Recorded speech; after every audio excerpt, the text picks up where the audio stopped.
大家好，Jack Game 就嚟推出一個全新功能 SSP 化。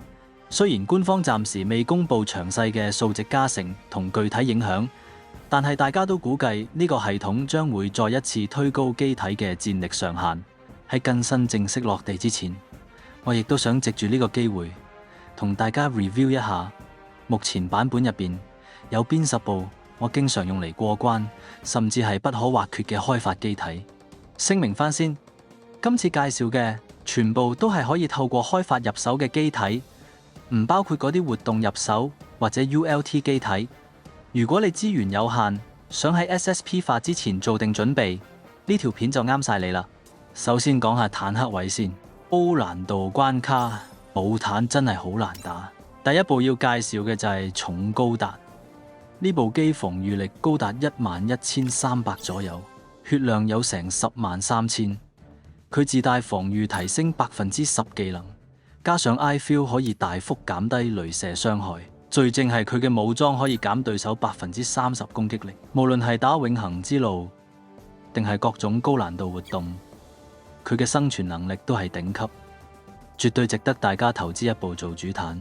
第二部係 Hi-Nu Gundam， 雖然佢冇重高達咁硬淨，防禦力同血量雖然同重高達差唔多，但佢定位比較偏向副坦，佢有減雷射傷害嘅護罩，技能仲加埋5%命中同迴避。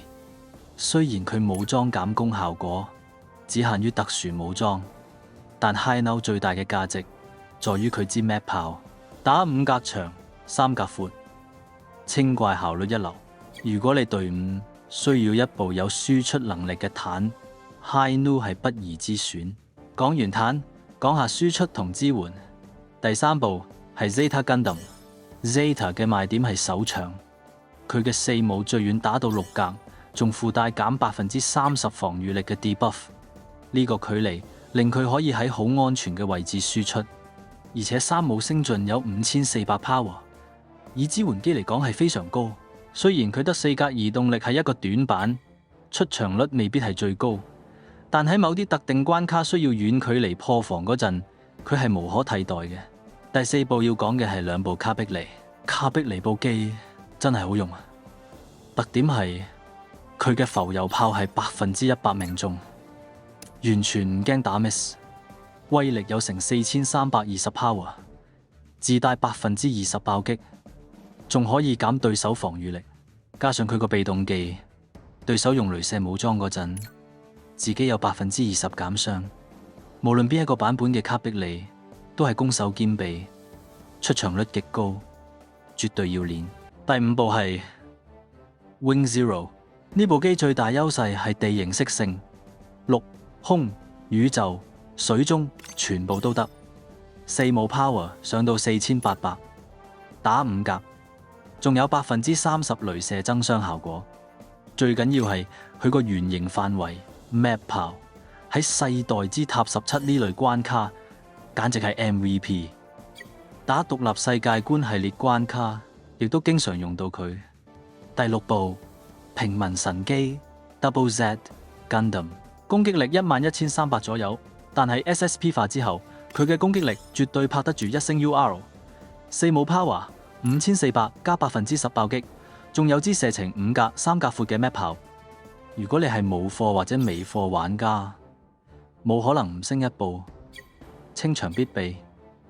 第7部 New Gundam， 攻擊力11400左右，浮游炮 power 有5160，自帶20%爆擊。佢個特性係距離越遠，傷害越高，最多增傷15%，就算坐支援人都一樣咁大力，而且對雷射射擊有40%減傷，生存力都唔差，泛用性極高。倉庫一定要有一部。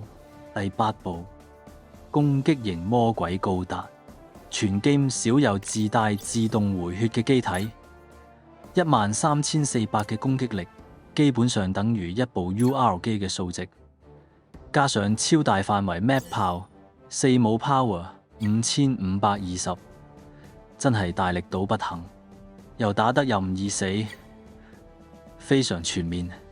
嚟到最後2部，亦都係我心目中 SSP 化嘅首選。第9部巴巴托斯狼王式，攻擊力12470，4武 power 上到6000，仲有20%爆擊。無論你係坐限定版3日月定係 SR 版3日月，個輸出都係無與倫比地高。簡單講3個字：做壞咗。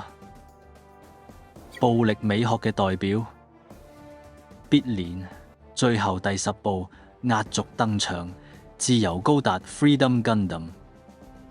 一部 SR 機配備6000 power 武裝，本身已經係一個傳說，有陸、空、宇宙3個地形適性，加上3發大範圍 map 炮，令佢無數次成為平民陣嘅 MVP。我開發咗2部，都覺得唔夠用，難怪隻 game 會被人叫做 Freedom Gundam Generation。總之2個字，必勝。除咗以上10部，其實仲有部新自護號，雖然我自己未用過，但睇評測網嘅評價都幾唔錯。如果大家資源夠，都可以考慮下。以上呢，就係我為大家推薦嘅10部 SSP 化前必備嘅開發機體。唔知大家心目中又有冇其他滄海遺珠呢？歡迎喺下面留言區話我知，大家交流下。如果覺得條片幫到你，記得俾個 like 同訂閱我個 channel。我哋下條片見，拜拜。